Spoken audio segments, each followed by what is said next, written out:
ఎన్ని గంటలకు ఉంది, ఏం చేయాలి, ఇలా భారతదేశంలో క్రోధినామ సంవత్సరంలో ఒక్క గ్రహణం కూడా కనపడదు.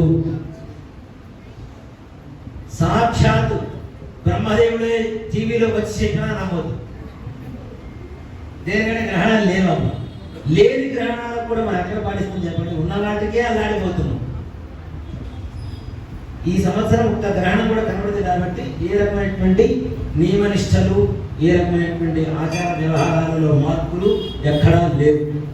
ఇక అమెరికా, అట్లాంటి దేశాలలో ఈ గ్రహణాలు ఉన్నాయి కాబట్టి మన వాళ్ళు అక్కడ ఎవరైనా ఉంటే, నక్షత్రం వాళ్ళు లేదంటే గర్భిణీ స్త్రీలు ఉంటే తప్పనిసరిగా జాగ్రత్త వహించమని చెప్పండి.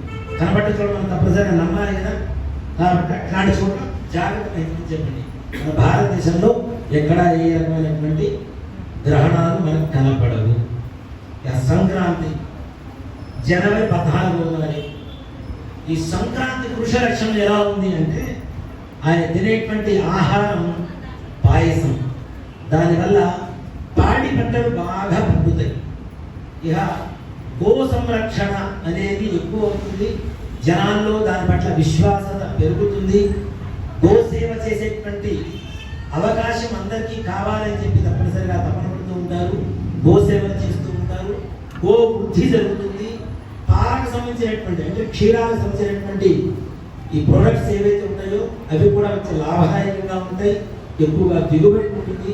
చాలా విశేషంగా ఉంటుంది. ఇది ఈ సంవత్సరం యొక్క ఫలితం. రాశి ఫలాలు.